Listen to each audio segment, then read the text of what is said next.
Well, folks, MAGA pastor Julie Green is at it again, and this time she is off the rails even for her. I mean, for her standards, this is pretty extreme. She's honestly saying that the deep state is going to create volcanoes and they're going to create hurricanes and all sorts of catastrophes in order to interfere in this election. But Vladimir Putin is going to interfere and expose their plot. He's going to come and save the day. And what always baffles me about this kind of thing is not the fact that someone would say something that Looney Tune. It's the fact that she has an audience that buys into it. People who actually tunes in every day and hangs on every word that this woman says. And back when I was a kid growing up in the Pentecostal church, I never would have guessed that one day you would have a minister saying that the deep state was going to create all these things and that a Russian leader was going to save the day on God's behalf. But here we are. Off earthquakes. They will set off volcanoes and insane weather. They will set off political windfall. They will set a political windfall. They will set off the markets in a catastrophic fall.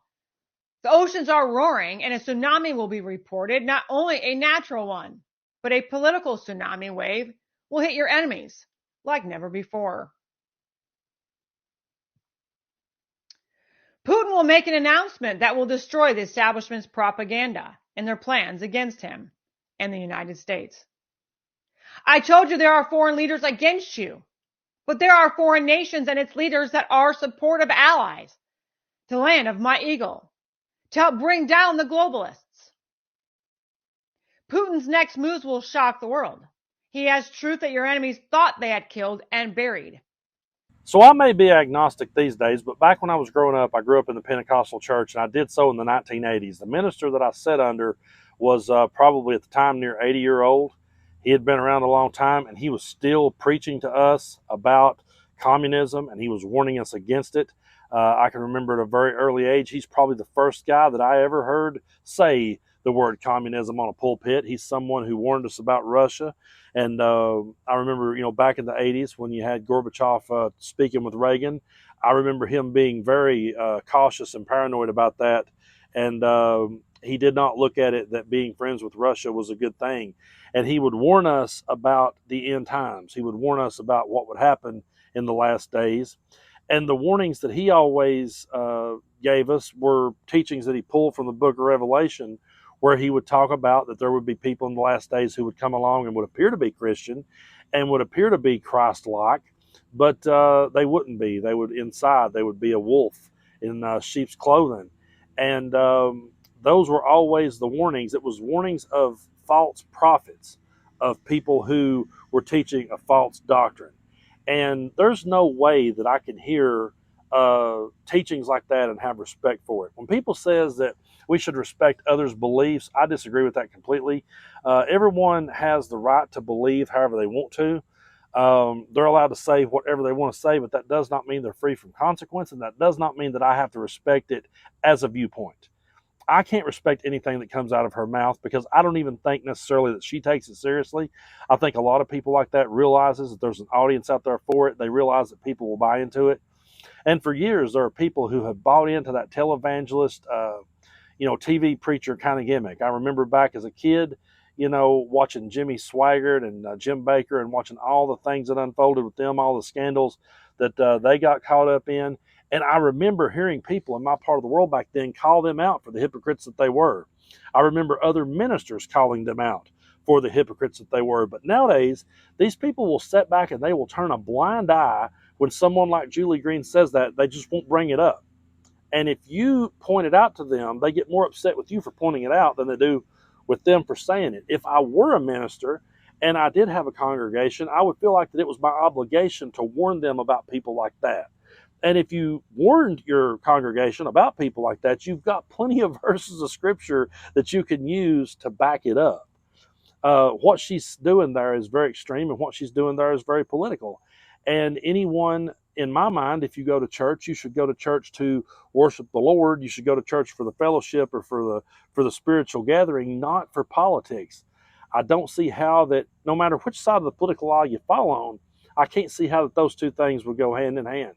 If I were to be someone who went to church, I wouldn't want the minister up there just preaching at me about Democrat politicians. I wouldn't want that. I would want to keep that separate. I would want to keep it in two completely different worlds, because in my mind they are. Um, the type of person you are, I think, is what we should look at more than anything. And if you buy into that kind of rhetoric and you pump that kind of rhetoric back out into the world, it's nothing but hate preaching. It's nothing but rhetoric that's harmful to other people. It does no one anywhere any good. I can't see what good any rhetoric like Julie Green does except line her pockets with people gullible enough to believe in it. So I feel like that if we continue to call this stuff out, maybe it will bring attention to it. The sad part is it's atheists and it's agnostics that calls this kind of thing out, and the people that goes to church on a daily basis won't, because they've been taught from childhood to not say anything against ministers. And I've heard that said my entire life: be respectful.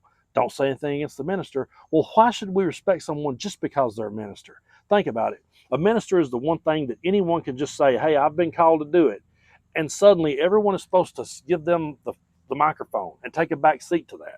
Well, I'm not going to buy into it just because somebody, one day said, hey, I've been called to do this. So now I'm supposed to take a back seat to that, and I'm supposed to sit over here, and I'm supposed to take guidance from that person. I'm supposed to let that person who has no experience whatsoever in life. I can't count the times growing up that people I grew up alongside of that was younger than me, teenagers, would say, I've been called to preach. And suddenly my family, not my mom and dad, thankfully, but I would have family members who would say, now you better stop listening to him. The Lord's called him. I don't know if the Lord's called him or not. He really hasn't changed. He's still the same. He still tells the same bullshit stories he always told. He still cusses. He still acts the same way he does. He still says inappropriate shit to women. He's not changed a bit. Yeah, but now the Lord's called him. You can't judge him. He said the Lord called him. I didn't hear the Lord call him. I wasn't standing there when he got hit by the blinding light. I didn't see anything. I just saw him one day come up to me and say, hey, now I'm a minister and I'm supposed to take a back seat.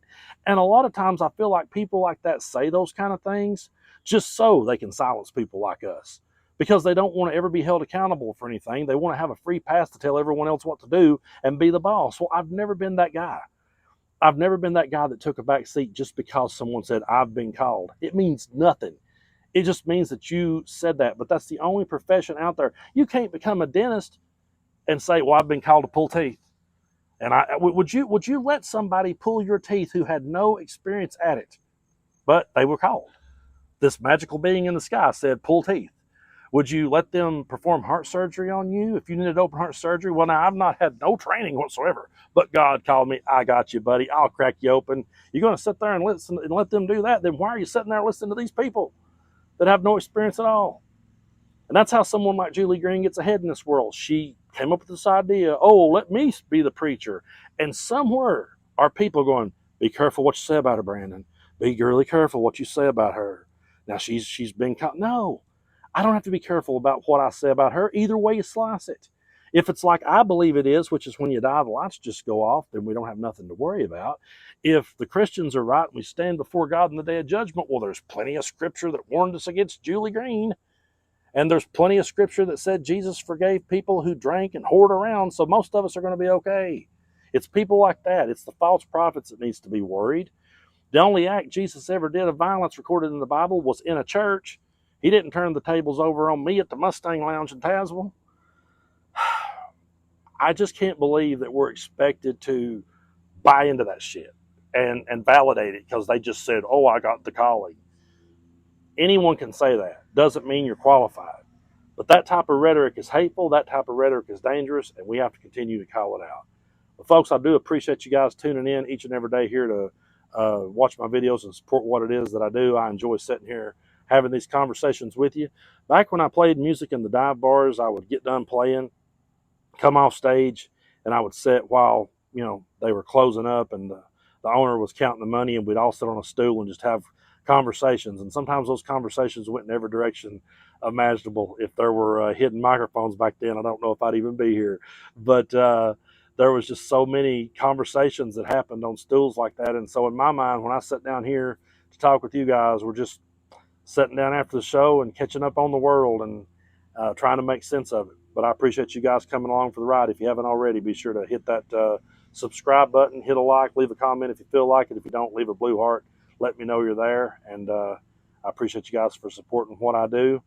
And you know, uh, I do feel like that this is what I was meant to do in life. I feel like I finally found out where I was supposed to be in this world. But no, I don't believe that that God put me here to do it, and I don't believe that this makes me a journalist. It just makes me a guy sitting in his chair trying to figure out the crazy world around him. So I'm never going to be as arrogant as the Julie Greens of the world.